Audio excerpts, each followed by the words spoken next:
Boa tarde, pessoal. Nós aqui do PET fizemos esse evento aqui com o objetivo de trazer alguns ex-estudantes, né, da licenciatura, das físicas, para que pudesse esclarecer diversas dúvidas com relação à trajetória, né, o que dá para fazer, as experiências que tiveram também ao longo das suas trajetórias. E para começar, esse de hoje a gente convidou o professor de física e de matemática e doutorando na URGS, né, lá na Universidade Federal do Rio Grande do Sul, o Márcio. Então, eu vou passar a palavra para ele.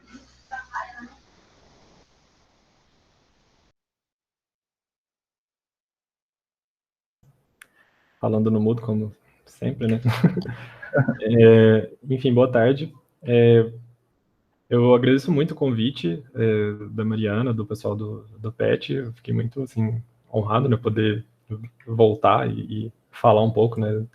Mesmo que ainda esteja no meio do processo, vamos dizer assim, é legal a gente poder contribuir um pouco com o que a gente puder. Então, eu separei um pouco, assim, eu vou falar um pouco da minha trajetória, né, da minha pesquisa primeiro, e depois um pouco de como que foi todo o processo, né, tipo, de sair do curso de licenciatura e chegar até no doutorado, né, e o que eu pretendo fazer, no caso, do que eu estou fazendo e daqui em diante. Vou tentar compartilhar aqui, ver se vai dar tudo certo. Espero que sim.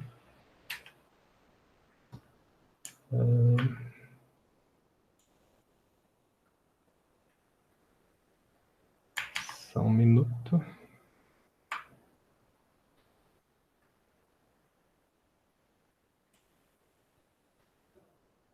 Eu acho que aqui vocês conseguem ver. Pronto. Vocês estão vendo a apresentação ou vocês estão vendo a outra tela? A apresentação. Só a apresentação, né? Não, na verdade tem toda uma tela em volta aqui também, tudo uma parte preta em volta. Deixa eu só...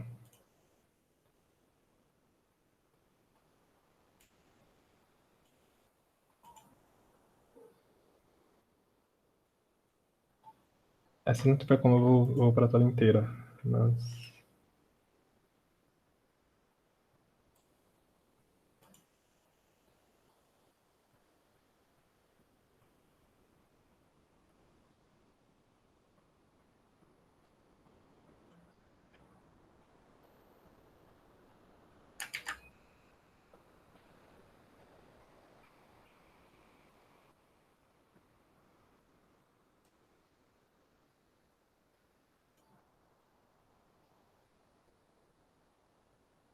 E agora?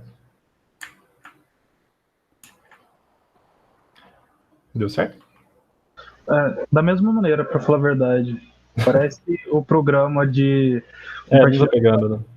Sim. Eu vou pela tela inteira mesmo, porque aí a gente não enrola. Ok. Que aí eu tenho certeza. Aqui, compartilhar. Pronto. Acho que agora deve estar dando certo, né? Perfeito. Beleza. Então, gente, para começar me apresentando, né? Meu nome é Márcio. Eu fiz o meu ensino médio todo na rede pública, em Berlândia. Ingressei na UF em 2011, ainda no curso de Física de Materiais, no bacharelado, né? Fiz uma transferência interna para a licenciatura em 2014 e me formei em 2017, no primeiro semestre de 2017, né? Meu TCC ele foi escrito de maneira um pouco independente, vamos dizer assim. Foi nos bastidores, foi sobre física de partículas, né? Apesar de que a UF não tem ninguém que trabalhe especificamente com física de partículas, eu me dei a cara de tentar fazer isso. Nos bastidores do Zoológico Subatômico, uma contextualização histórico-analítica sobre o início da física de partículas. A Mariana, inclusive, esteve na minha banca, enchi muito o saco dela com as correções e tudo, né? E vice-versa. E aí, em março de 2020, né, eu entrei, depois em 2018 eu entrei no mestrado, em março de 2020, esse ano, eu defendi minha dissertação, que também foi em física de partículas, mas agora de um ponto de vista mais, né, completo e formal, com orientador e tudo. É uma investigação da natureza de um mediador vetorial massivo para matéria escura por meio de colisões elétron-pósitron. Eu vou falar um pouco mais do meu trabalho, do que a gente faz, mas isso aqui é só para eu ter vocês terem uma noção mais ou menos, né? E agora eu estou como foi apresentado, estou fazendo doutorado no CNPq, na URGS, né, com a bolsa do CNPq, e é uma continuação do meu projeto de mestrado, que a gente estuda a viabilidade de produção de bósons escuros em aceleradores de altas energias, né? Então, basicamente, a gente faz uma extensão do modelo que a gente estava trabalhando. Enfim, mas o que eu trabalho, né? O que eu faço hoje, no meu dia a dia? O meu dia a dia, basicamente, é corrigir erro, né? Então, tem erro no LaTeX, tem erro no Python, e eu fico o dia inteiro, basicamente, procurando os erros. Mas, brincadeiras à parte, né? O que eu trabalho mesmo é matéria escura. Então, a gente tenta fazer modelos, né, para matéria escura. Mas por quê, né? Por que a gente precisa dessa tal de matéria escura? Da onde o pessoal tirou isso, que a gente precisa de um negócio que ninguém conhece, que ninguém sabe o que é, para explicar. Bom, a gente tem... Eu gosto muito dessa frase aqui, que é eu achei na internet uma vez, né, que é um resumo da física, né? Então, Aristóteles... Eu fiz uma introduçãozinha aqui, né? Então, Aristóteles disse um monte de coisa que estava errada. O Galileu e o Newton foram lá e consertaram as coisas. Aí o Einstein veio, quebrou tudo de novo. E agora, basicamente, a gente já tem tudo entendido, né? Exceto para coisas muito pequenas, coisas muito grandes, coisas muito quentes, coisas muito frias, coisas muito rápidas, coisas muito pesadas, coisas escuras, turbulência e o conceito do tempo. Então, só isso que falta para resolver na física, né? Então, eu trabalho com essas coisas escuras, né? Então, principalmente com essa matéria escura. Então, a gente tem uma certa quantidade de evidências que vem da cosmologia, né, que vem da astrofísica, sobre uma possível existência da matéria escura. Eu vou tentar detalhar cada uma, né, bem rapidamente, assim, bem brevemente, para a gente não tomar muito tempo. Mas, bom, da astrofísica a gente tem, né, uma certa quantidade de evidências ali que o modelo que contém matéria escura consegue explicar. Agora, da física de partículas, a gente não tem muita coisa, né? Então, a gente até brinca, né? O que a gente sabe da matéria escura? A gente sabe que ela interage gravitacionalmente. De resto, a gente não sabe muita coisa, não.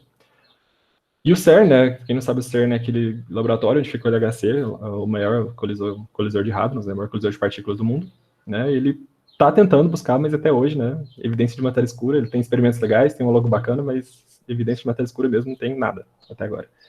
Então, é um dos grandes objetivos aí para os próximos anos, para a próxima década, principalmente para as atualizações que vão vindo do acelerador, tentar buscar, né, tentar achar essa matéria escura. Então, a primeira evidência, né, e historicamente foi a primeira pessoa que detectou um excesso ali de algo a mais no universo, foi o Fritz Zwick, em 1933. Ele estava medindo a dispersão na velocidade das galáxias, né?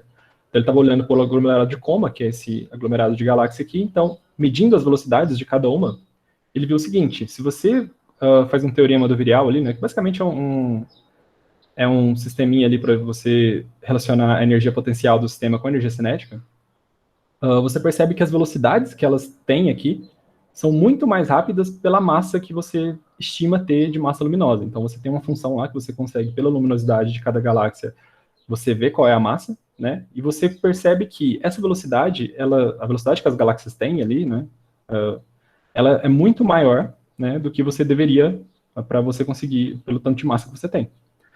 Então, esse excesso de massa, que a princípio ele tinha determinado como 400 vezes maior, né, do que a massa luminosa do aglomerado, ele chamou de Duncan Maté, eu não sei a pronúncia disso, talvez a Mariana consiga me ajudar aí.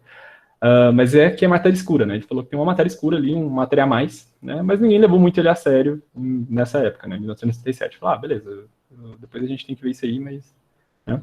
Hoje, medidas mais recentes, né, elas consideram que essa massa em excesso ali em aglomerados de galáxias chega a ser 6 vezes maior do que o esperado pela massa luminosa, né? Mas já são medidas mais recentes.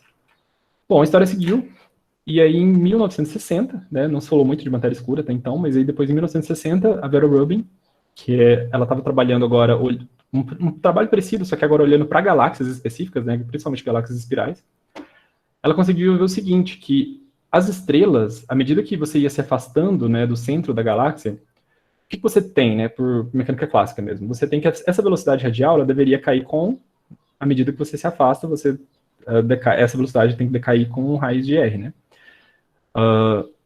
porque você tem a massa toda concentrada aqui, à medida que você vai saindo dali, você tem menos massa, então você vai ter uma velocidade menor. A velocidade dos objetos aqui ao redor da galáxia é menor. Só que o que ela percebeu? Ela percebeu que as velocidades elas não decaíam, né? Elas se mantinham mais ou menos constante ali.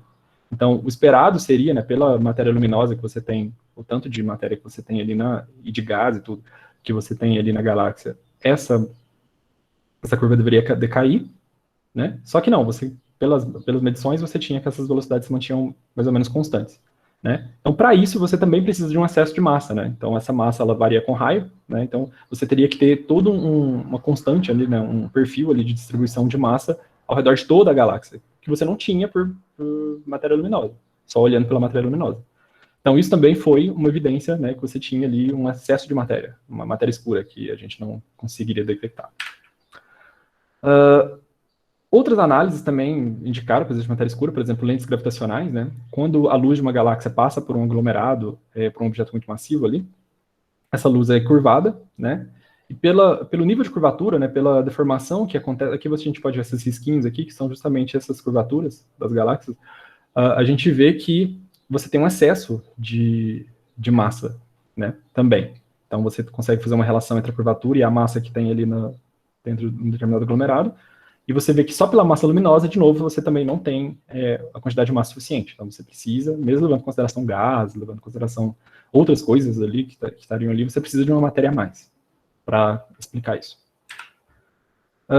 E aí a gente tem umas outras evidências que aí já começam, aí são um pouco mais teóricas, né, vamos dizer assim, né, principalmente informação de estrutura, análise de cosmologia, equações de evolução do universo e tudo mais, que, por exemplo, para a gente reproduzir esse tipo de estrutura aqui, então, o universo, quando a gente olha para ele em larga escala, talvez vocês já tenham visto algumas imagens, que eles têm essa forma mais ou menos esponjosa aqui, né? Você tem esses grandes conjuntos de matéria aqui, onde tem várias galáxias, né? Aglomerados de galáxias, e você tem grandes vazios também, né?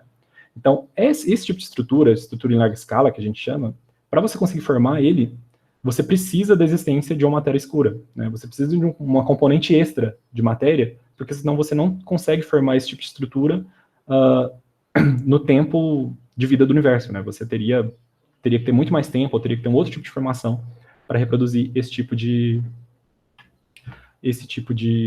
estrutura aqui, né?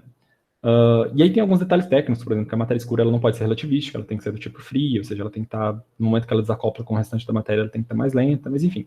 Se depois alguém tiver dúvida, a gente pode discutir mais à parte. Uma evidência importante também é quando a gente, aqui eu esqueci de mudar, né? Não é análise de curva de rotação, é do radiação cósmica de fundo, né?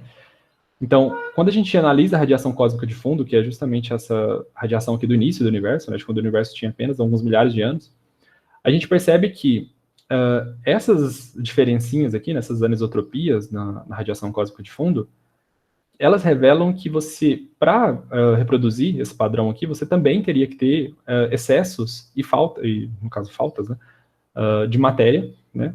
Então, aqui onde está azul é onde tem menos matéria, onde está mais vermelho é onde tem concentração maior.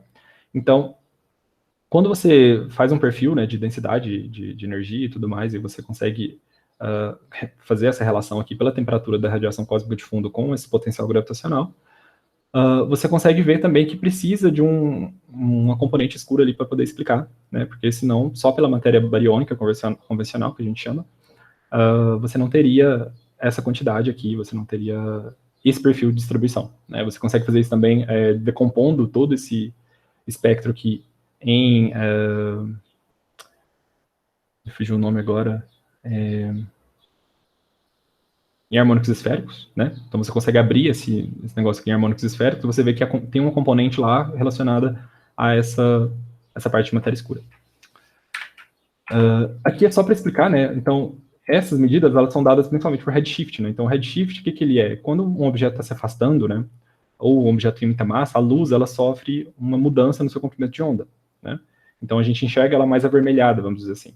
Então, a luz que sai aqui de um local onde tem mais matéria, ou seja, onde tem um potencial gravitacional maior, ela vai sofrer um redshift, né? Então, por esse redshift, por essa diferença na temperatura, né? Então, se a gente lembrar lá que temperatura tem uma relação direta com comprimento de onda, né? Pelo espectro de corpo negro e tudo mais, a gente consegue ver que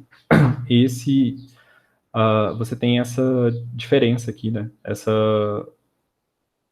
essa variação nesse comprimento de onda da luz.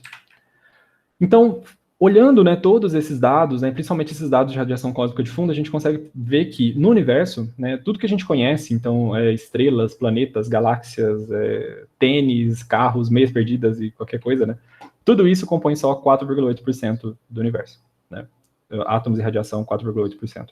Todo o resto, né, então, a gente tem 25% que é composto dessa matéria escura, e a gente tem 69%, quase 70%, de uma coisa que a gente chama energia escura, que não tem relação direta com a matéria escura. Então, uma coisa é a matéria escura, a única coisa que elas têm em comum é o nome escuro, né? A gente costuma brincar que o físico, quando não sabe explicar alguma coisa, chama de escuro, né? Então, matéria escura e energia escura. Então, essa energia escura, ela está relacionada com a aceleração, né, a expansão acelerada do universo. Então, você tem uma energia ali que está expandindo o universo e ela é medida de uma outra forma, né, que através de supernovas, medidas de redshift, de galáxias muito distantes e tal, você consegue ver que as coisas estão se acelerando, né? Então, você tem essa energia escura. Mas o que a gente vai focar aqui é nesses 25%, né, que é a matéria escura, que é o que eu trabalho. Então, do que é feita a matéria escura? Então, aqui tem um modelo padrão, né, tudo que a gente conhece, basicamente, né? Então, tem os quarks aqui em cima, né, o quark up, down, top, enfim. Os bósons, né, que são os mediadores das forças, da força fraca, força forte, da força gravitacional. Desculpa, gravitacional não está aqui, né? Nem tem ainda. E aqui a gente tem os leptons, né, os elétrons, a muon, tal, enfim. O que a gente sabe é que, e o bóson de Higgs, claro, é que a matéria escura não é nada disso, né? Isso a gente tem certeza. Então, nenhuma das coisas que está no modelo padrão, pelo menos até hoje, os modelos, né, a gente não considera que seja nada do que está aqui. Então, a gente meio que descarta o modelo padrão, então a gente tem que trabalhar com teorias que estendem o modelo padrão. Então, hoje em dia, o que a gente acredita é que o modelo padrão, no caso, ele é uma teoria efetiva, ou seja, é uma teoria incompleta, que a gente precisa ainda trazer mais dados para ele ali, completar ele de alguma forma. Então, é isso que é o nosso principal foco, né, na pesquisa hoje. Mas tá, quantos modelos, né?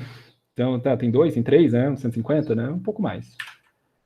Então, existem milhares de modelos para matéria escura. Cada um, a gente consegue definir eles em algumas categorias principais, né? Então, a gente tem, por exemplo, os WIMPs, que eu vou falar mais tarde, que são as partículas fracamente interagentes. A gente tem modelos de dimensões extras, modelos com Higgs, né? Outros bósons de Higgs, modelos de Axion, supersimetria, enfim, são uma infinidade de modelos, né? Se a gente entra no Archive, para quem não sabe, o Archive é um repositório de artigos, né, de física que os pesquisadores eles enviam para lá antes de enviar para uma revista, né? Então você fez um artigo, você envia para o Archive e depois você até sair na revista, pelo menos você já marca território ali na sua pesquisa.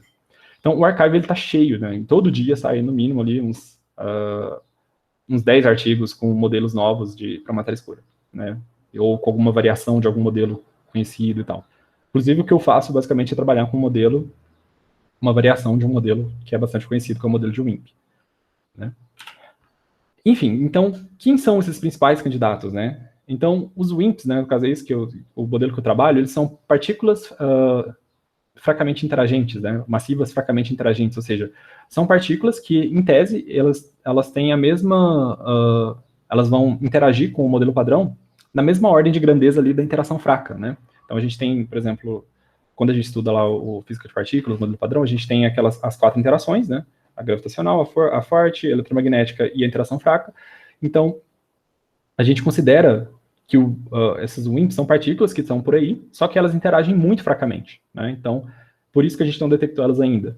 Quer dizer, o que a gente espera, elas são, às vezes, muito pesadas e interagem muito fracamente. Então, a gente não tem, por exemplo, energia ou sensibilidade suficiente nos experimentos para poder detectá-las ainda. A gente tem, por exemplo, outros modelos, né? Modelos de Axions, por exemplo. Axions são partículas muito, muito, muito leves, né? Elas é um modelo muito teórico, ele está relacionado com uma quebra de simetria na força forte, enfim, umas coisas bem teóricas, mas em tese seriam partículas muito leves que estariam por aí no universo, né? E a gente consegue detectar elas, por exemplo, com reações com elétrons, campos magnéticos e outras coisas do tipo. Compõe uma outra categoria, né? A gente tem modelos de supersimetria, né? O SUSY está meio morto, assim, não achou. O LHC tinha uma grande expectativa de encontrar supersimetria, não encontrou, né? Então é um modelo que está meio caindo em desuso, assim. O que seria essas supersimetrias? Você pensar no modelo padrão, né? e pensar que para cada uma dessas partículas do modelo padrão, se você alterar o spin delas, né, você vai ter um novo tipo de partícula. Então, por exemplo, os férmions se tornam bósons, enfim, você muda o spin dela. Eu acho que eu estou falando coisas que talvez para o pessoal que entrou agora, eu estou falando grego, né, spin, essas coisas.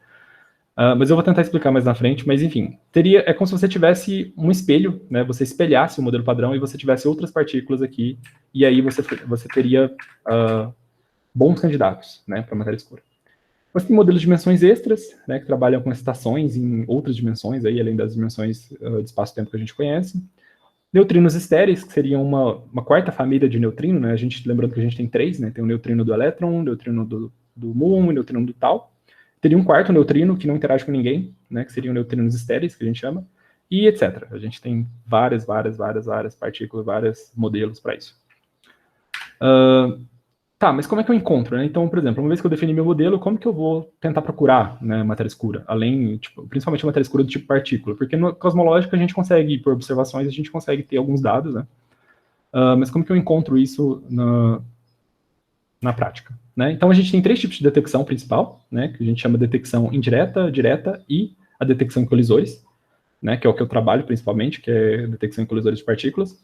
Então, esse tipo de detecção ele vai variar a forma que você está interagindo as partículas. Né? Então, por exemplo, na detecção indireta, você tem as partículas de matéria escura estão lá no espaço e por alguma reação que elas vão ter entre elas vão gerar outras partículas, por exemplo, como fótons, ou elétrons, ou pósitrons, alguma coisa assim, que vai sendo detectadas por satélites ou alguns experimentos aqui na Terra. Né? Então, você vai ter essa detecção indireta. A detecção direta é a gente imaginar que, por exemplo, a matéria escura está por aí, né? E se ela está por aí, ela vai estar passando para a gente, né? E aí você consegue colocar, por exemplo, detectores no subsolo e você consegue ver essa partícula de matéria escura interagindo com o seu detector. Né? E na detecção por colisão, basicamente a gente produz nossa própria matéria escura. Né? Então, se a matéria escura ela foi produzida no início do universo, a gente consegue produzi-la de novo, se a gente tiver uma energia suficientemente alta. Então, nos colisores, a gente choca partículas do modelo padrão, principalmente prótons ou elétrons, né? E aí você tem essa produção de matéria escura. Tá, então, na minha parte, né, na minha pesquisa, onde entra nisso tudo? Então, basicamente, a gente trabalha com um modelinho de WIMP, né, que seria? A gente imagina que a gente vai ter uma reação do tipo elétron-positron, né, uma aniquilação de um elétron de matéria com antimatéria, e aí essa aniquilação, ela vai gerar uma nova partícula, né? Que essa partícula é muito parecida com o bóson Z da força fraca, né? Que é um bóson, é uma partícula neutra que carrega, em tese, né? Ela carrega força fraca, né? E ela vai gerar um par de antimatéria, um par de partículas de antimatéria. Desculpa. Ela vai gerar um par de partículas de matéria escura, né? Então você tem isso que a gente não consegue detectar. Essas partículas de matéria escura elas vão se diferenciar pelo seu spin, né? Então, como eu disse, né, para quem não sabe o que é spin, eu costumo brincar, né, que imagina o seguinte, né? Spin é uma bola que está rodando, né? Só que não é uma bola e nem está rodando. É basicamente essa a definição.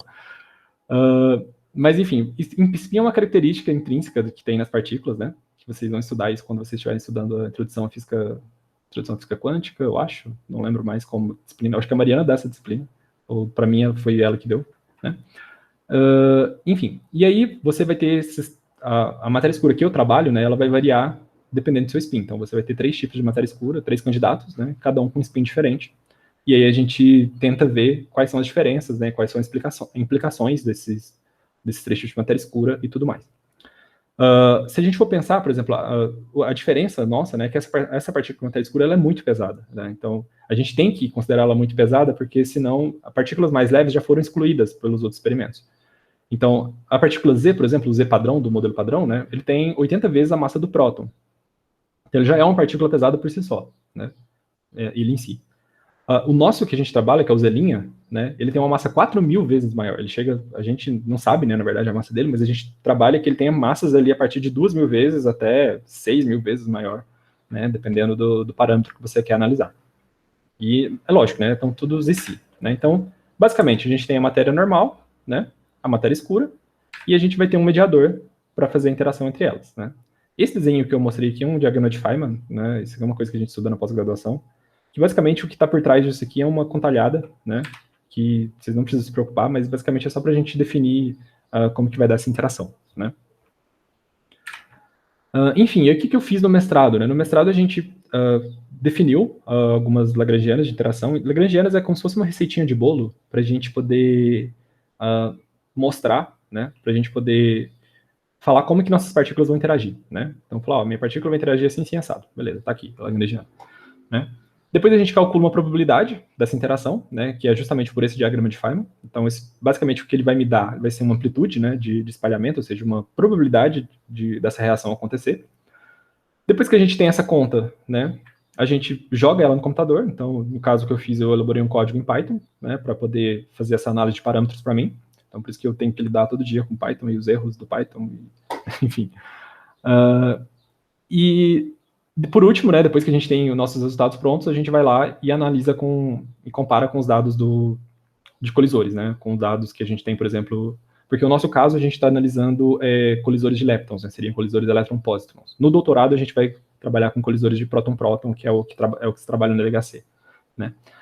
E aí a gente vai lá e olha para os artigos, né, e olha o que o pessoal já olhou e onde está limitado e se tem alguma comparação de dados para a gente poder fazer com o que a gente achou, né. Então, por exemplo, a gente consegue fazer previsões, né, falar assim, olha, o nosso modelo está prevendo que a gente vai achar alguma coisa aqui, nessa região aqui, por exemplo.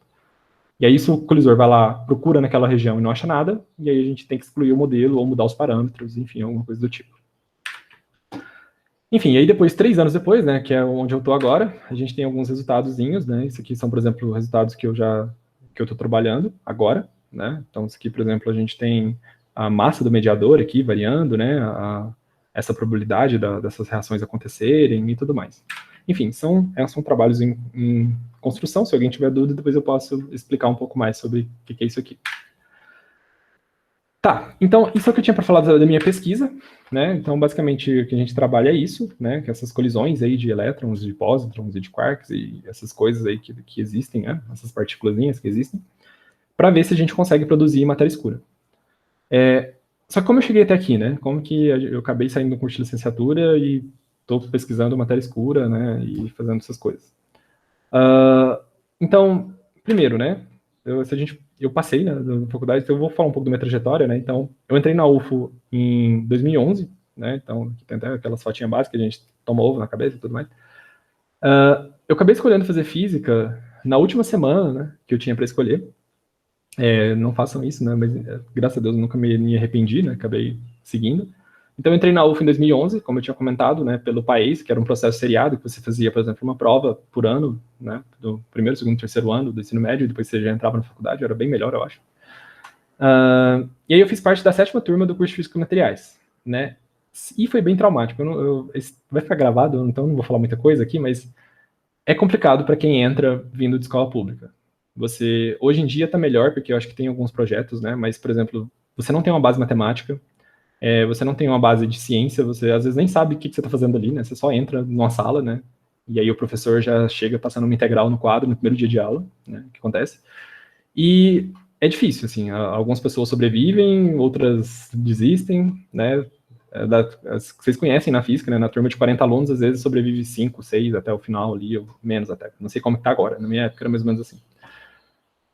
E aí, por alguns motivos pessoais que não teve a ver, por incrível que pareça, não teve a ver com a dificuldade do curso, eu tive que trancar o curso em 2012, né? Eu fiquei trancado por um ano, em 2013 eu voltei com algumas disciplinas só para eu poder completar o semestre, né? Mantive contato com a UFO durante esse período, né? Inclusive tem aqui um certificado da primeira semana da física que eu participei. Eu acho que, deixa eu ver, foi essa? Acho que eu tirei errado. Eu tirei da 6ª. Eu tenho um da 4ª aqui, mas enfim. Eu participei de vários desses eventos, né?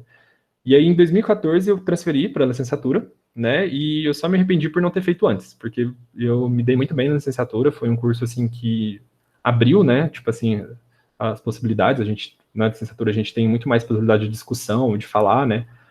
Eu sentia, assim, que no bacharelado as coisas eram muito truncadas, né? Ou você entendia, ou você, né? Tipo, se vira. Né? Na física, na licenciatura, a gente tem uma liberdade maior para virar professor e falar, não entendi isso aí não, me explica de novo e tudo mais. Pelo menos foi o que eu senti. Eu participei, né, enquanto eu estava na graduação, eu participei do PIBID, né, não sei se o PIBID ainda está rolando hoje, eu lembro que ele tinha passado por uma reformulação, mas eu participei de 2014 a 2017, né, eu fui bolsista da CAPES, E aí eu tive até a oportunidade, isso aqui é a minha escola, a Polivalente, né, o Guilherme de Freitas Costa, lá no Roosevelt. Eu tive a oportunidade de voltar lá como aluno do PIBID, né, e ajudar os alunos. Esse foi um dia que a gente aplicou a Olimpíada de Física, Brasileira de Física, eu acho, né, com a professora lá. Foi bem legal todo o projeto. Tentei fazer uma iniciação científica, acabou não dando certo por questões de prazo, enfim, questão que eu não acabei não me adaptando muito bem, né? Mas de toda forma me serviu de aprendizado, principalmente nessa questão de escolha de orientador, né? Tipo, a gente tem que levar algumas coisas em consideração, a gente tem que também estar atento, né, para a gente fazer a nossa parte. Então, eu aprendi muito na iniciação científica, mesmo que eu não tenha chegado a completar. Na física, né, eu participei de muitos eventos, desses eventos, é uma coisa que eu trago até hoje, assim, eu tento participar de tudo que tem, então colóquio, semana acadêmica, palestra, enfim, eu tento sempre participar das coisas. Fui monitor em algumas disciplinas, né, ajudei em algumas atividades lá no DICA, apesar de não ter sido monitor do DICA, eu ajudei lá o pessoal com algumas coisas. E esse aqui foi um evento que a gente fez na disciplina de PIP alguma coisa, a Mariana tem que lembrar, acho que foi PIP 5, ou PIP, não sei, era o PIP de mecânica quântica, né, que a gente fez. E aí foi bem legal, né, que a gente fez esse projeto aqui. Foi só um dia, mas na minha cabeça parece que foi um mês esse negócio, assim, porque foi tanto preparo para fazer isso que eu tô inclusive com a camiseta, não sei se dá para ver, até hoje eu tenho, né, a camiseta. E aí foi bem legal esse projeto, né, que foi para justamente fazer divulgação científica na parte de física quântica, né, que é uma coisa pouco conhecida pro pessoal, principalmente no ambiente acadêmico, né, então às vezes tem gente ali do nosso lado estudando, o pessoal da matemática e tal, não sabe o que é quântico, alguma coisa assim. Então foi bem interessante esse projeto. Tá, e aí depois eu defendi minha dissertação, meu TCC, e formei, né, tá, formei, e agora, né, o que eu faço da vida? Formei em física, tô com diploma lá na mão, diploma não, né, certificado de conclusão, porque o diploma demora. Então a gente costuma ter 3 opções, né, a gente pode trabalhar, né, fazer um concurso, atuar como professor e tudo mais, fazer uma outra graduação. Eu, inclusive, conheço pessoas, né, que decidiram fazer outra graduação por um motivo ou outro, né, então estão bem hoje. Ou fazer uma pós-graduação, né. No caso, se você escolher fazer a pós, você pode ou fazer ensino de física, que a UF tem, né, essa pós-graduação em ensino de física, ensino de ciências, ou você pode escolher fazer uma graduação, uma pós-graduação em física teórica, né, física experimental, astrofísica, etc., onde você quiser, né. No caso, o caminho que eu escolhi foi esse, né, eu sempre quis seguir carreira acadêmica na parte de pesquisa. Entrei na física por isso, né, apesar de gosto de dar aula, gosto de ser professor, mas meu objetivo, no caso, é a carreira acadêmica, no caso, sempre foi. E, enfim, né, e aí tem alguns passos, né, pra gente poder seguir. Então, passo 0, aprenda inglês. Então, essa é a primeira coisa, se você quer fazer uma pós-graduação em física. Aqui eu brinco, né, não precisa ser em cursos formais, né. Eu, por exemplo, eu fiz cursos formais de inglês, eu acho que só quando eu estava no ensino médio, durante 1 ano, 2, no caso, assim, depois tudo que eu aprendi foi por mim mesmo, não com a Dora, mas enfim, aprendi de curioso, né, a gente tem várias formas hoje em dia da gente aprender inglês na internet, principalmente, não é difícil, e é muito importante, muito importante, porque ninguém vai te falar, assim, que você precisa, né, de inglês, mas vai ser muito importante você aprender, você saber. Ninguém vai falar assim, olha, é requisito aqui para você fazer esse curso, você precisa de inglês. No caso, tem as provas de proficiência, né, que a gente tem que fazer no mestrado e no doutorado, não sei como é que na UFA acho que eles pedem antes, não lembro, aí alguém tem que me falar. Na URGS a gente entra, e aí a gente faz para ter o diploma de mestrado, né, mestrado ou doutorado você tem que fazer você tem que aprender durante. Mas o ideal é você já saber, porque muita coisa vai estar em inglês, materiais, artigos, às vezes o teu orientador vai te passar um artigo em inglês, ele nem vai te perguntar, você sabe inglês, ele só imagina que você já vai se virar e já vai te passar o artigo e tudo mais, é bem assim. Então aprenda o inglês, esse é um passo 0, assim. Eu até coloquei esse slide depois, porque eu tinha esquecido de falar. E o primeiro passo, no caso, é o EUF, né, que é o Exame Unificado de Física. Então, ele é aplicado 2 vezes por ano, né, no caso, a nota que você obtém, ela chega a valer por 2 a 3 anos, mais ou menos, né, dependendo do programa de pós-graduação. Não é fácil, não é uma prova fácil, ela é bem complicadinha, bem chatinha de fazer, mas também não é impossível, né? Se você estudar, se você fizer ela, você vai ver que ela tem um certo padrão ali, que ela se repete, e esse padrão, uma vez que você entende ele, você estuda as coisas certas que precisam estudar, né, você consegue fazer bem a prova. Né? Então, a dica essencial que eu dou para todo mundo é refaça o maior número de provas anteriores que você conseguir. Foi o que eu fiz, foi o que eu conheço, todo mundo que eu conheço faz, né? Pega as provas, o UF, ele, a partir de 2016, eu acho, ele dá os gabaritos, né? Então, você consegue, por exemplo, ver a prova, né, e olhar como que é a resolução daquela questão, né? Para os UFs mais antigos é difícil de achar, mas você acha por aí e você consegue ir fazendo e conferindo os seus resultados e tudo mais. Então é isso, né? Então, a maioria dos cursos de pós-graduação, né, eles aceitam hoje em dia, então aqui tem uma lista das universidades, dos PPGs que aceitam, né, o UF. Algumas não vão, às vezes aceitam, mas também tem outros métodos, né, por exemplo, é opcional. Algumas não vão aceitar, né, eu acho que aqui não tá, mas eu acho que a UFC, por exemplo, do Ceará, não pega o UF, lá é só entrevista e nota de graduação. E aí tem esses outros detalhes, né, você tem que levar isso em consideração. Então, sempre leia os editais, né, ver o que vai precisar, o que não vai. E a nota do UF, né, no caso, ela vai variar também do ano que você fez, porque a nota, na maioria dos cursos, ela vai depender da média, né? Eu não sei se na UF eles pegam a nota absoluta, mas na URGS, por exemplo, eles fazem uma discrepância com a média e o desvio padrão da nota daquela mesma aplicação, né? Aqui, por exemplo, o UF agora, no momento, né, inclusive vai ter provas segunda-feira, não sei se alguém aqui vai fazer, ele está online, né? Então você faz a prova online. Só que as notas são muito parecidas. Então, apesar do exame ser diferente agora, né? O exame antigamente era 10 questões abertas, né? E você ia fazendo as questões abertas, né? Agora são 40 fechadas, alguma coisa assim. Só que a distribuição de nota a gente consegue ver aqui, né? Que o exame ele vale de 0 a 10, né? Ela costuma sair nessa faixa. Então, a média do EUF costuma ser de 2 a 3, 3,5 ali, a média de todos os alunos, né? Então, se você ficar na média, um pouquinho maior que a média, sua nota já está boa para entrar num programa de pós-graduação, por incrível que pareça. Então, né, como eu disse, cada programa de pós ele possui sua própria maneira de levar em consideração essa nota. Algumas nem levam em consideração, né? Olha só, por exemplo, seu Lattes, seu histórico da graduação e tudo mais. E, então, por isso vocês têm que ler os editais e prestar atenção nos editais.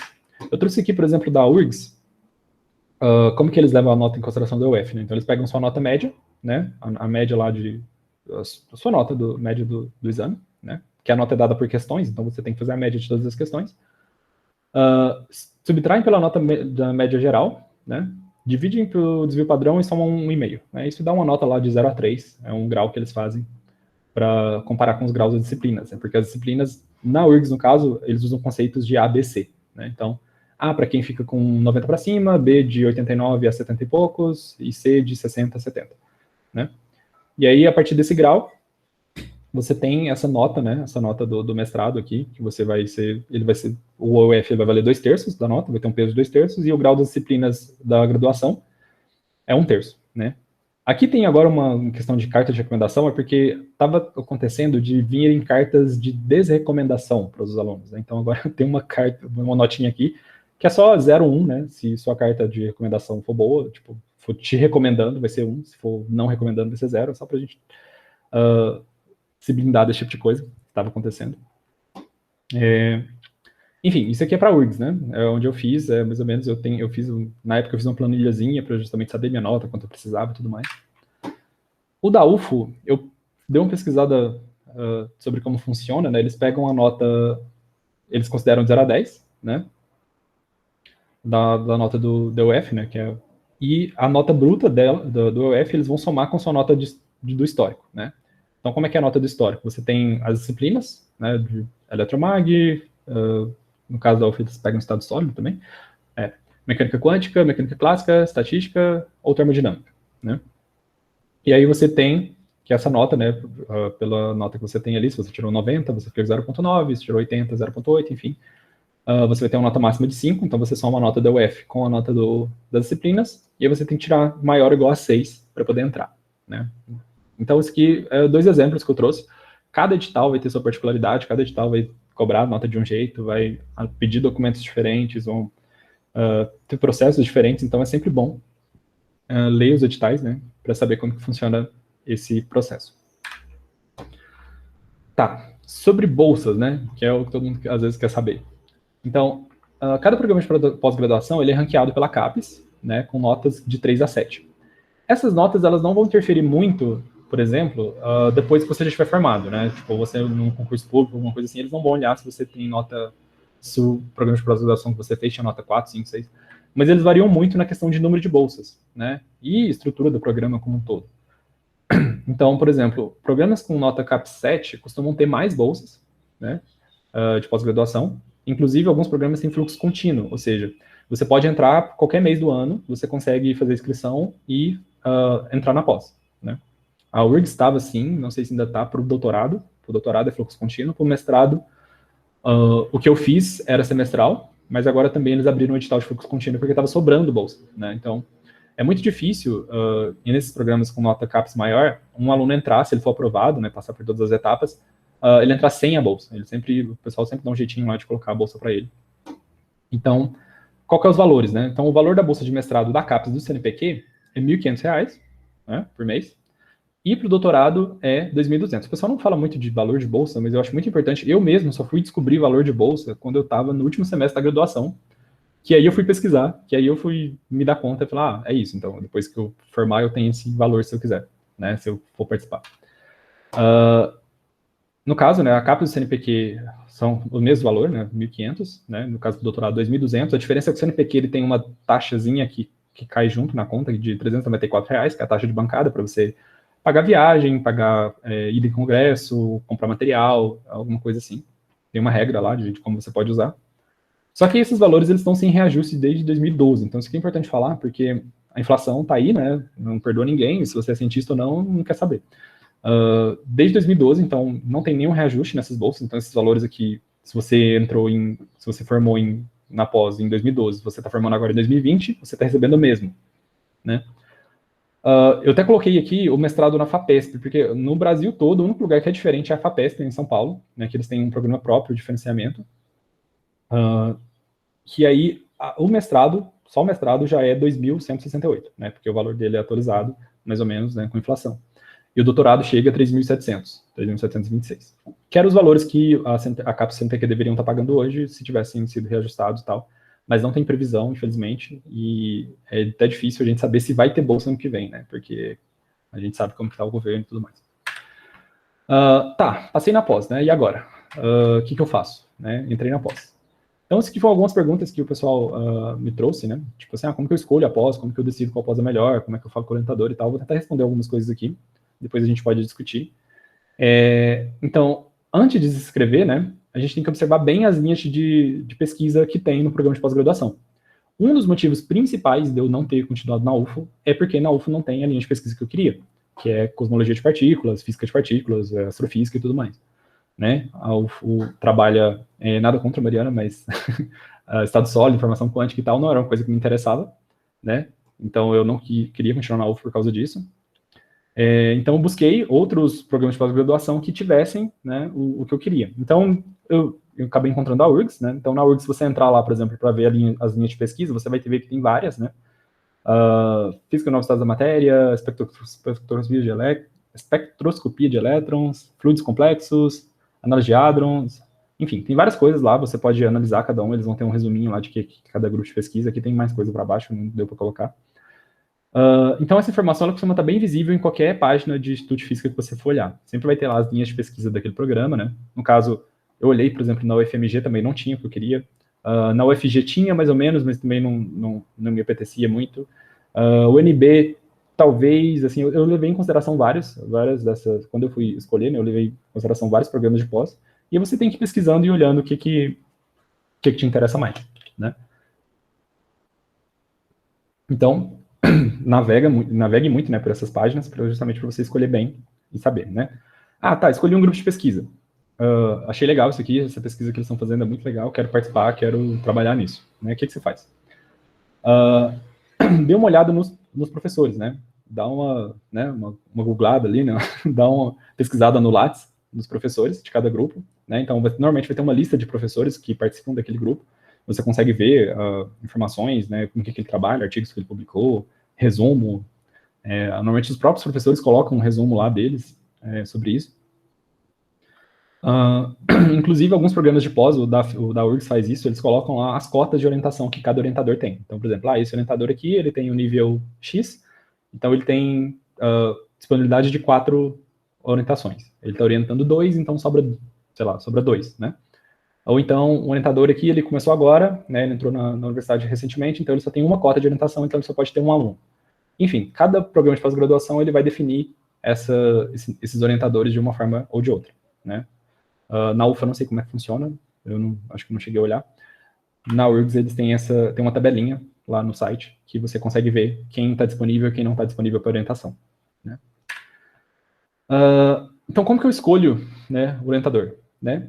Então, você encontrou um cara lá, nossa, esse cara aqui é muito legal, gostei, né? Manda um e-mail. Manda um e-mail e é isso, não tem outra escolha, né? A não ser que se você tá no local, por exemplo, se você tá na UFO, né? Você conhece um professor legal, tipo a Mariana, né? Vai lá, bate na porta dela, fala, Mariana, tô procurando uma oportunidade, tal, o que você tem aí de pesquisa e tal, o que a gente pode conversar? Você conversa com a pessoa pessoalmente. Caso você não esteja, né? No caso era meu caso, que era a URGS, eu não tinha como viajar para lá só para ir conversar com os orientadores, eu saí mandando e-mail, né? Mandei e-mail para todo mundo, aqui tem até uns prints que eu tirei, né? Por exemplo, dos professores que eu fui mandando e-mail, possível orientação, possível orientação, possível orientação, possível orientação, possível orientação de mestrado, possível orientação de mestrado, enfim. E os professores me responderam, né? Todos eles respondem, né? Eles ficam felizes até, né? De ter um novo orientando, da perspectiva, pessoas que se interessam pelo trabalho deles. E normalmente ele vai te dizer, né? Se ele está aceitando ou não os alunos, né? E além de dar um panorama do trabalho dele, né? Ele vai falar, por exemplo, do que ele está trabalhando, os projetos de pesquisa que ele está trabalhando atualmente. Às vezes, por exemplo, no currículo dele vai ter um projeto, mas na prática ele não vai estar trabalhando com aquilo mais, ele vai estar trabalhando com outra coisa já, enfim. Aqui é um exemplo, né, do e-mail que eu enviei, né, tá aqui até a data, fevereiro de 2018, quando eu estava procurando ainda orientadores, né. Então eu mandei esse e-mail para o professor, falar, olha, eu sou egresso, vou entrar no programa tal, né, no mestrado, queria saber se tem algum projeto, eu tenho interesse nisso, isso, né, e de toda forma agradeço e tudo mais, né. Então é isso, eu fui fazendo isso, né, para vários professores, e, por incrível que pareça, nenhum desses deu certo. Todos eles tinham um empecilho, eu não gostei do projeto, você tem essa liberdade também de não gostar, né? Só que os professores conversam, né? Os professores conversam entre si também. Então, se tem um aluno sondando ali, né, procurando, os professores também ficam de olho de quem está entrando agora, justamente para pescar pessoas, né? Pescar talentos ali. Então, o meu orientador atual, né, ele ficou sabendo, porque eu estava conversando com outros professores, ele ficou sabendo, né, e me mandou um e-mail. Ele falou, olha, fiquei sabendo que você está interessado e tal, em fazer pesquisa e tudo mais. A gente pode conversar, tatanã. E foi assim, e foi rápido dessa forma, assim. Deu certo, a gente combinou os projetos lá e tal.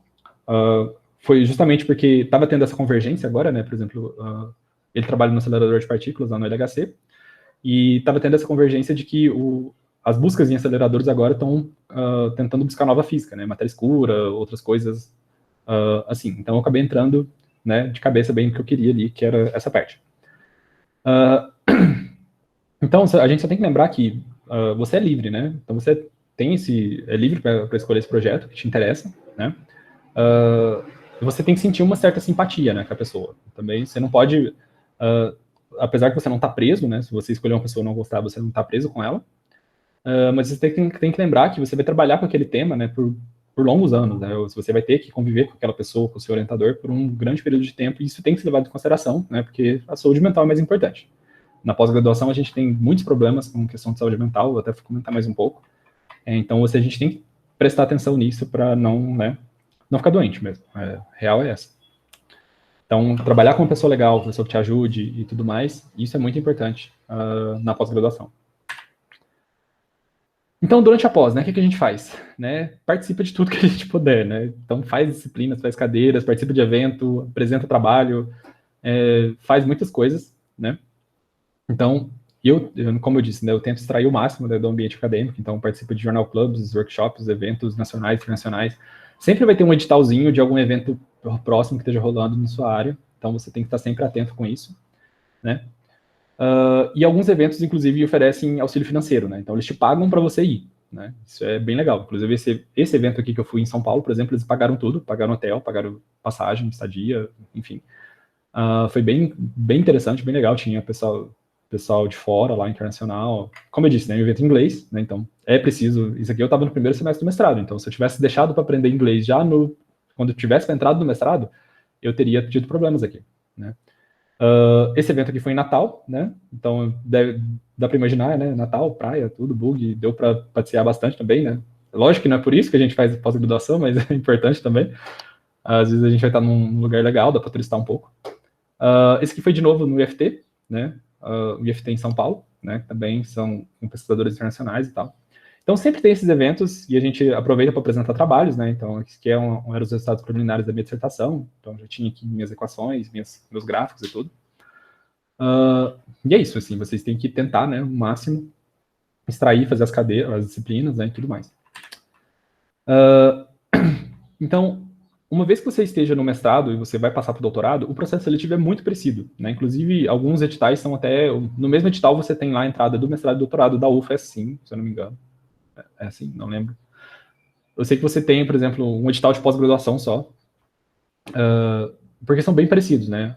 Os documentos são os mesmos, as notas, às vezes, são muito parecidas, com variação ali, às vezes, que no mestrado, para o doutorado, quer dizer, eles vão levar em consideração o tempo que você demorou no mestrado. Então, se você fez uns 2 anos, ok. Se você demorou um pouco a mais, eles vão começar a descontar a sua nota, né? Então, tem que levar isso em consideração. Pedem o EUF de novo para o doutorado. Então, se o EUF costuma valer 2, 3 anos, então, no meu caso, eu consegui reutilizar, porque eu fiz no final de 2017, e aí eu entrei no doutorado em 2020, então ele estava valendo ainda, né? Não tinha passado os 2 anos inteiros. E aí, não, foram 3, na verdade, foram 3 anos. Então não tinha passado o tempo, então consegui fazer. E o ideal, né, é a gente conseguir manter o mesmo projeto, com o mesmo orientador, que foi o meu caso. Mas, às vezes, isso nem sempre acontece. Eu conheço colegas também que não conseguiram, né, manter com a mesma pessoa, por algum motivo ou outro, ou quiseram mudar, né? Então é uma boa oportunidade quando você sai do mestrado para o doutorado para trocar de área, se você quiser. É possível, muita gente faz isso e não é estranho, assim, vamos dizer. Então, recentemente também a URGS ela adotou um sistema de uma outra etapa, né, no doutorado, que é a defesa de produção intelectual. Não tinha isso, foi inclusive na parte que quando eu entrei, começou a ter, né? Então eu tive que buscar como que fazer isso, né? Como que a gente faz uma defesa de produção intelectual, né? Uma defesa de memorial. Basicamente é você ir contando sua trajetória, né? Que você fez, eventos que você participou, que você publicou de artigo, onde você estudou, como é que foram suas notas. Basicamente contar a sua história de vida acadêmica, né? Se você está no mestrado, doutorado ainda, você não vai ter tanta coisa para contar assim, mas mesmo assim dá para extrair alguma coisa. Eu mesmo consegui fazer algumas coisinhas aqui. Deu para enrolar uns 20 slides ali de coisas que eu tinha feito até hoje. Alguns outros programas, eles pedem também eles pedem entrevistas, né? Mas aí nem sempre é na forma de defesa de memorial, às vezes é só uma conversa mesmo com os professores e tudo mais. E é isso, no doutorado é muito parecido com o processo de entrada no mestrado. Então, tem que fazer o EUF, tem que separar os documentos, tem que levar em consideração as notas da graduação e tudo mais. Então, uma dica que eu dou para todo mundo, né, para relaxar. Então, se você está numa pós-graduação, lembra que você não está sozinho ali, provavelmente você vai ter colegas que estão passando pelas mesmas coisas, pessoas que já passaram por isso. Seu orientador provavelmente já passou por aquilo, né, de uma forma, às vezes, menos ou pior ou não, né? Apesar de ter, às vezes, alguns há mais tempos que outros, né? Mas ainda assim, todo mundo passou por coisas parecidas, né? Então, a vida na pós-graduação, ela costuma ser bastante estressante, né? A gente sabe disso, a gente sabe que tem problemas com saúde mental na pós-graduação, casos, né, de depressão e tudo mais. Então, o que a gente tem que, né? A gente não pode se isolar, a gente tem que sempre procurar grupos de apoio, conversar com os colegas, né? Se tiver com problema, conversa, sempre vai ter alguém para te ajudar, ou algum programa da própria universidade mesmo que conta com isso, né? Se puder, faça psicoterapia. Então, é muito importante a gente ter um acompanhamento psicológico na pós-graduação. No meu caso, eu faço, né? Eu faço esse acompanhamento e tem sido muito importante para a gente, justamente até melhorar seu rendimento no trabalho, né? Porque se você não tem esse acompanhamento, é complicado você manter o foco, né? E uma coisa que eu gosto de fazer também é seguir perfis e páginas que dá aquele, né, aquele quentinho, né, aquele senso de pertencimento, né? Então você vê coisas de pós-graduação, vê coisas de ciência e tudo mais, principalmente com relação à comédia, né? É bem interessante, né? Então tem essa página do Instagram que eu sigo, que é o Universo Cientista. Eles fazem, acho que é uma menina que faz pós-graduação e ela sempre posta alguma coisa assim relacionada, né, sobre a vida, né, na pós e tudo. Essa página que eu gosto muito, que é uma página mais antiga do PhD Comics, que são tirinhas, né, sobre a vida na pós-graduação, também é muito interessante, né. Isso aqui fui eu em Natal, basicamente, né. Quando eu fui para Natal, eu não estava de férias, eu estava lá participando da conferência. E essa página também é uma página do Facebook, então no Facebook tem várias dessas páginas, e aí tem específicas, por exemplo, para áreas de pesquisa diferentes, não? Então, para física de partículas tem uma página de comédia de memes para isso, enfim. É uma coisa que eu gosto de recomendar, né, como terapia, né, para desestressante, vamos dizer assim. Tem alguns canais também no YouTube que eu gosto, principalmente esse canal aqui é de um professor que teve na minha banca em Natal, né, que aqui ele tem feito alguns vídeos muito interessantes, inclusive alguns materiais que estão nessa apresentação eu tirei de lá, né, por exemplo, aqui ele tem pós-graduação em física, né, como fazer uma pós-graduação, mercado de trabalho de um físico, estudo no exterior de graça, então ele vai dar dicas, né, de editais e tudo mais, então é bem interessante, está sendo bem interessante esse projeto, ele começou tem pouco tempo. E aí eu recomendo para vocês, quem quiser conferir depois. E tem também uma página que eu gosto, que é a página do ICTP, que é o Instituto de Física Teórica de São Paulo. Então, eles, para quem quer se aprofundar em coisas mais avançadas, né, coisas da pós-graduação, física teórica e tudo mais, eles têm palestras, eles colocam lá as palestras, os eventos que tem, todos eles sobem lá, né? Você consegue acompanhar todos os eventos por lá. Agora que está tendo tudo remoto, você também consegue participar com perguntas e tudo mais. Então tem coisas também desde o nível de, para quem está no início da graduação, né, coisas de divulgação científica, até coisas mais avançadas, né, de pesquisa mesmo, de coisa de ponta mesmo, artigos foram publicados essa semana, sei lá, coisas assim. E perspectivas futuras, né? Então, futuro, né, depende da gente. Então, é isso aí. Então, o que são minhas perspectivas agora, né, como estudante de doutorado? Então, no momento, eu e meu orientador, a gente está terminando de escrever um artigo que justamente contém os resultados do mestrado, né? Então, quando você está no mestrado, normalmente você ainda não publicou nada, né? A não ser que você fez uma iniciação científica na área, alguma coisa assim, você consegue ter mais facilidade. No meu caso, eu entrei sem saber, né? Eu entrei do zero, né? Vamos dizer assim. Mas não tem problema, muita gente faz isso. Então, tipo assim, não é empecilho nenhum você não ter feito uma iniciação científica, alguma coisa assim. Alguns cursos cobram isso, dão nota para isso. A URGS não é um deles, a URGS ela não leva em consideração a iniciação científica que você tenha feito. A UF costumava cobrar, acho que agora não cobra mais também. Enfim.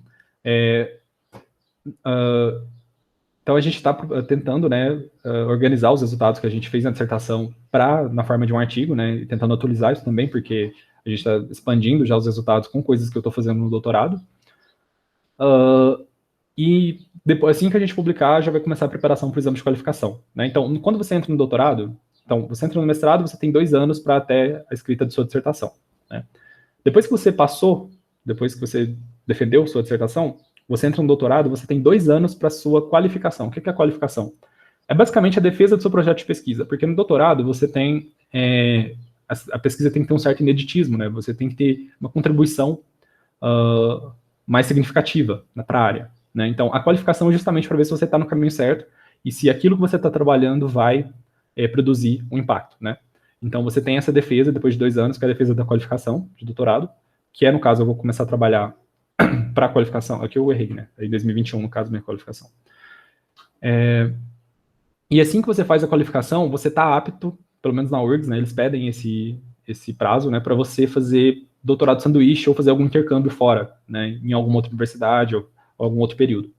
Então, a URGS, por exemplo, ela tem um programa que é um programa da CAPES, que é o PRINT, né, que é o programa de internacionalização, que justamente ele oferece bolsas de 6 meses a 1 ano para você estudar fora em algum país da sua escolha. Então, você tem que entrar em contato com um orientador de lá, né? Às vezes, seu orientador vai conhecer alguém de fora, provavelmente conhece, e aí você vai entrar em contato com ele e falar, vou para o país tal, na universidade tal, do tempo tal a tal, fazer o projeto tal, tal, tal. Então, lá no edital tem todas as... edital. Lá tem todas as informações. E aí, é o que eu pretendo agora, né? Eu pretendo fazer esse doutorado sanduíche, né, em 2021. Acho que a única coisa que eles pedem é que você volte 6 meses antes da defesa da tese, né? Então, eu não posso ir, por exemplo, se eu estiver pretendendo defender em junho de 2022, eu não posso voltar em maio. Eu tenho que voltar 6 meses antes. Mas, enfim, cada instituto, cada programa de pós-graduação tem as regrinhas específicas. Também pretendo publicar pelo menos mais uns 2 artigos ainda durante o doutorado, né? Por quê? Artigos vão ser importantes para você depois conseguir um concurso, conseguir um programa de pós-doutorado, enfim, eles vão olhar esse tipo de coisa, as publicações, né? Vão ser bastante importantes para isso. E eu pretendo defender minha tese até 2022, né? Não sei se metade ou no final de 2022 por ali. Né? Então, e aí eu encerro esse ciclo do doutorado.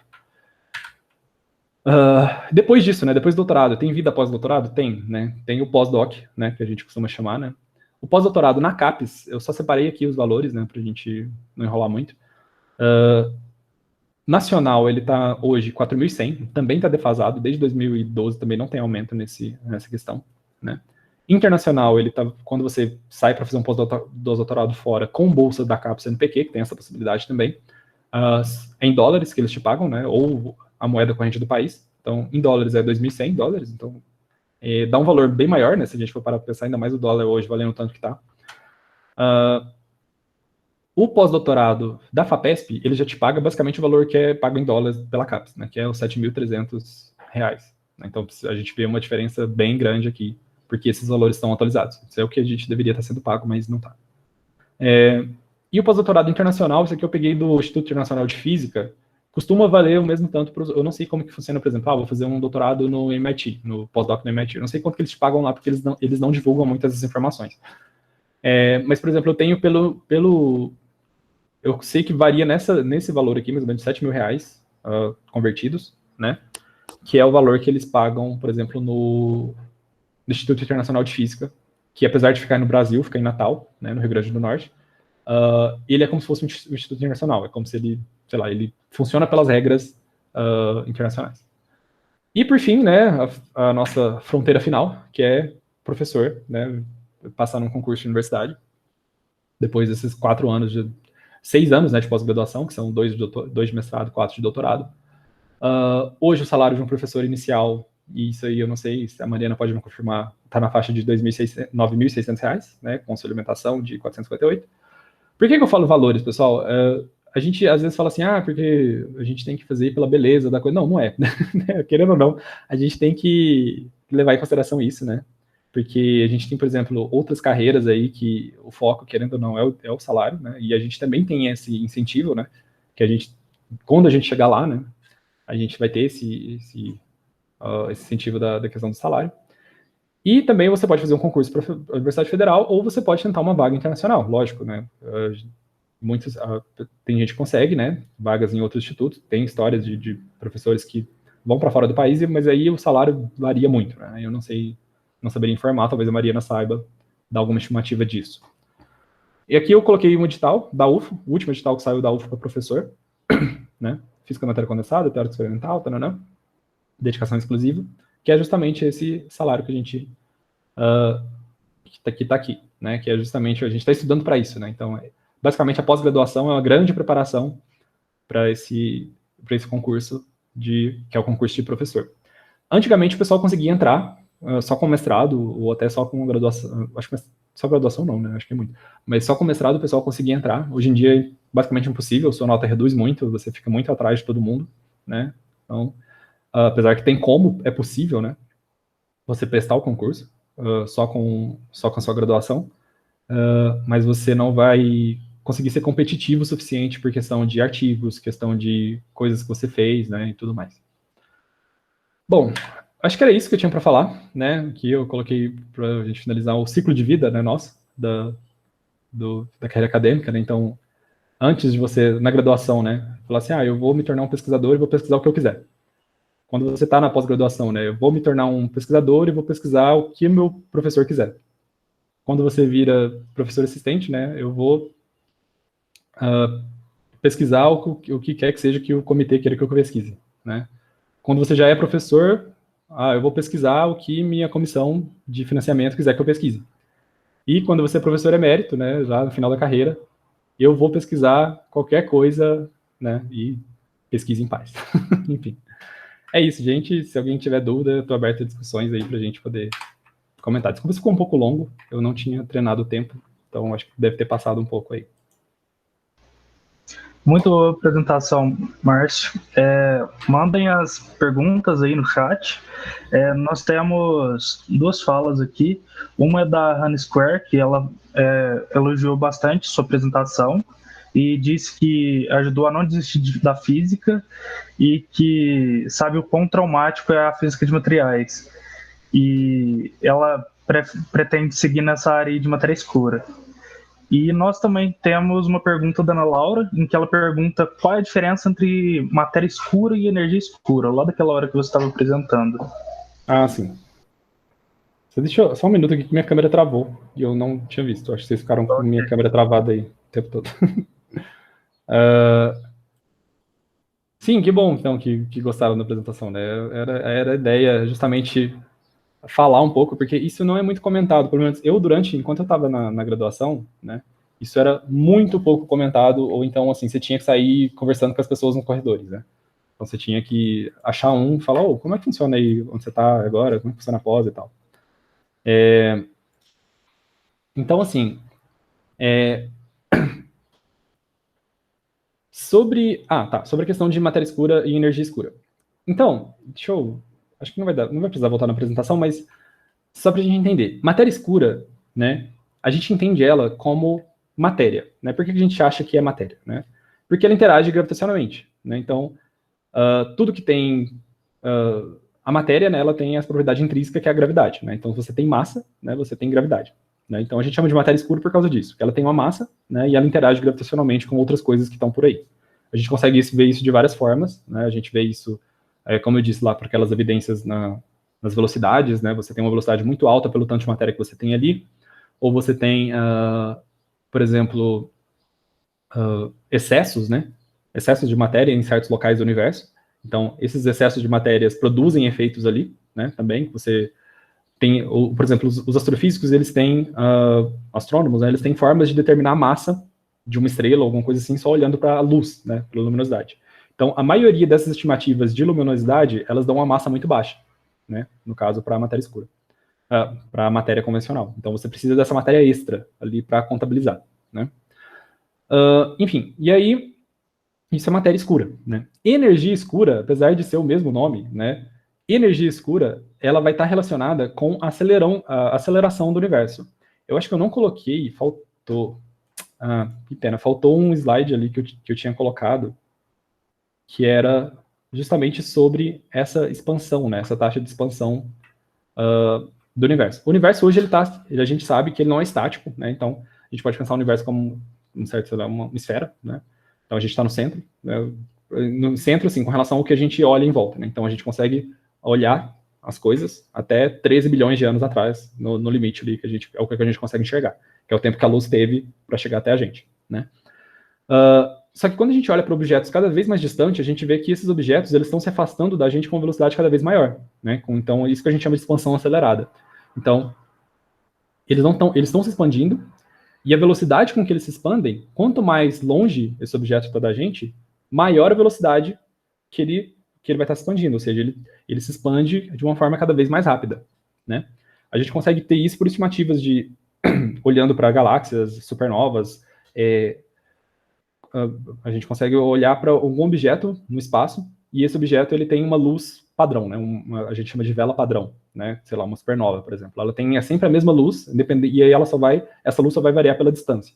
Então, se a gente mede essa velocidade, a gente sabe exatamente, né, qual que é a velocidade desse objeto em relação a gente, né? Então, a gente vê que cada vez mais esse objeto ele está se afastando com uma velocidade maior.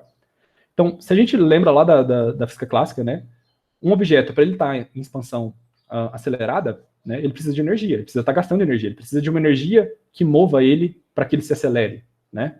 Então, sempre para eu acelerar um objeto, eu preciso de gastar energia. Velocidade constante, não. Velocidade constante eu não preciso de gastar energia, por inércia as coisas se movem com velocidade constante, certo? Mas se essa velocidade aumenta com o tempo, você precisa de uma energia, né? Então, essa energia que acelera as coisas, que acelera esses objetos mais distantes, que a gente chama de energia escura. Então, o universo está se expandindo, e como ele está se expandindo de maneira acelerada, a gente tem que lembrar também da relatividade, né, da teoria da relatividade, que o universo ele é maleável, né, ele não é fixo, né, então o espaço ele é como se fosse um tecido, né, o tecido espaço-tempo, no caso, ele consegue se expandir e se contrair, né, e a gente consegue ver que essa expansão nas bordas do universo ela é mais rápida do que mais perto de onde a gente está, né, então justamente por essa expansão acelerada, você tem essa energia, esse fator aí de energia, né, que é essa energia que a gente chama de energia escura, que em tese não tem relação nenhuma com matéria escura, é só escuro porque esses nomes são parecidos, né, como eu brinquei, é escuro que a gente não sabe explicar o que é, né, então, a matéria escura está relacionada com a matéria presente em galáxias, em aglomerados de galáxias, né, em coisas que a gente consegue observar, e a energia escura está relacionada com esse processo de aceleração, né, esse processo à medida que as coisas vão se expandindo. Não sei se deu para explicar, mas é mais ou menos isso. Muito bom. Tem uma pergunta da Heidi aqui também, que ela fala o seguinte: é possível uma pessoa que não tem entrado no ranking das pessoas com nota para bolsa obtê-la com o passar do tempo, tipo um semestre após a entrada?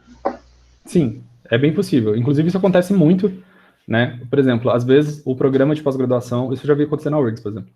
O programa de graduação, ele tem 10 vagas de bolsa, né? Inicialmente. Só que aí acontece que foram 15 inscritos naquele semestre, né? Os 10 primeiros ali que passarem, os 10 primeiros estão com bolsa garantida. Só que acontece que os outros 5 que entraram sem bolsa inicialmente, né? O que costuma acontecer? Principalmente se o programa ele tem um ranking maior, ele tem bastante maleabilidade para coisar as bolsas, né? Às vezes vai ter uma bolsa sobrando de doutorado, que ninguém está usando. Então, o que o programa costuma fazer? Ele costuma pedir que essa bolsa seja quebrada em bolsas de mestrado, por exemplo. Isso acontece muito, né? Eu era, inclusive, da comissão da comissão de pós-graduação, né? Eu era representante do discente, e eu via isso, os professores discutindo isso normalmente, assim, todo dia, né? Falar, entrou tantos alunos agora. Então vamos transformar 3 bolsas aí em bolsa de mestrado. E aí essas bolsas iam para esses alunos que passaram extra, né? Que passaram ali embaixo, ali não passaram nos 10 primeiros lá, mas passaram nos últimos lugares ali, mas estão ali, né? Se matricularam, conversaram com o orientador, estão fazendo as aulas e tal. Então, a tendência é que esses alunos, eles não fiquem desamparados, eles vão, sempre quando sobrar uma bolsa, alguma coisa assim, normalmente eles tendem a receber essa bolsa, né? E como eu disse, né, se você passou, se você fez todos os processos, você tem uma nota mínima normalmente, né, para você passar, que aí por ali você já exclui, né? A UFO mesmo tem essa nota lá que eu comentei, que é os 10 pontos do EUF mais os 5 da graduação, então dá 15 pontos, mas você tem um mínimo de 6. Então por aí, né, eles já têm mais ou menos. Então se você tem acima desse ponto, você passou, não recebeu bolsa, mas aí, por exemplo, no semestre que vem, no mês que vem, um aluno defendeu o doutorado agora, essa bolsa dele vai ficar ociosa, não tem ninguém para entrar no lugar dele. E tem 2 alunos de mestrado sem bolsa. Então, o que acontece? Você pega essa bolsa de doutorado, transforma ela em de mestrado e passa para esses alunos que estão sem bolsa. E isso acontece dinamicamente o tempo todo. Outra pergunta aqui da Heidi. Como você tem visto a participação das mulheres em programas de pós-graduação em física? Há um grande número delas. Você sente diferença na forma como homens e mulheres são tratadas dentro do programa, no geral? Olha, essa é uma pergunta importante. Eu não sei se eu estou no papel, né? Não é meu lugar de fala, assim, de falar dessa questão de gênero, mas eu percebo pelos projetos. Eu já participei de palestras, né, de professoras que têm grupos de pesquisa com isso, né? Inclusive na URGS tem Meninas na Física, né? Tem isso também. E o que eu percebo? Tem uma diminuição.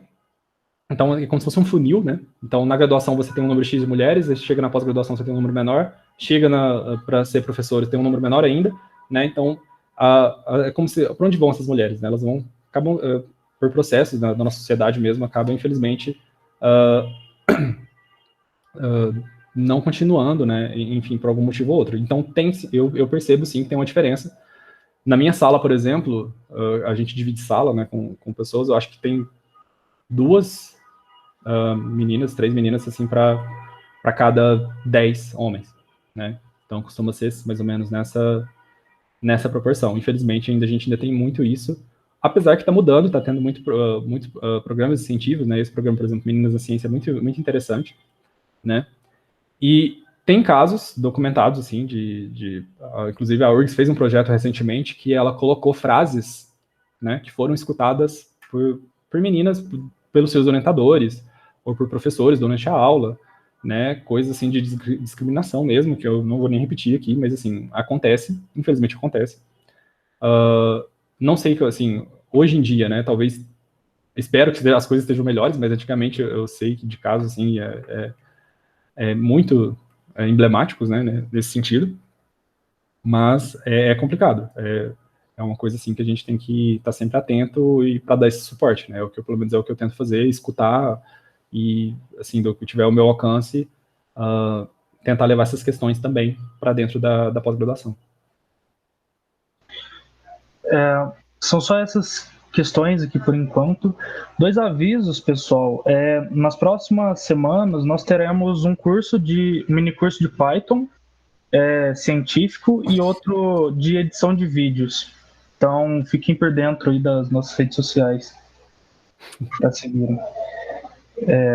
Foi muito boa a sua apresentação. Me esclareceu muitas dúvidas minhas. Eu tinha muitas dúvidas com relação à pós-graduação que eu ia fazer, a forma que eu ia fazer isso. Então, você esclareceu bastante. Muito obrigado. Beleza. Eu não sei, assim, em algum momento da apresentação eu fiquei pensando, gente, será que eu não tô falando coisa óbvia, assim, né? Mas aí eu lembro que, tipo, quando eu tava na graduação, eu tive pouco contato com esse tipo de informação. Então eu tentei trazer mais ou menos o que eu gostaria de ter visto quando eu tinha acabado de entrar, né? Tipo, alguém falando, olha, você vai percorrer esses passos aqui, assim, assado, assim, e tal. Então espero que tenha sido útil aí para todo mundo.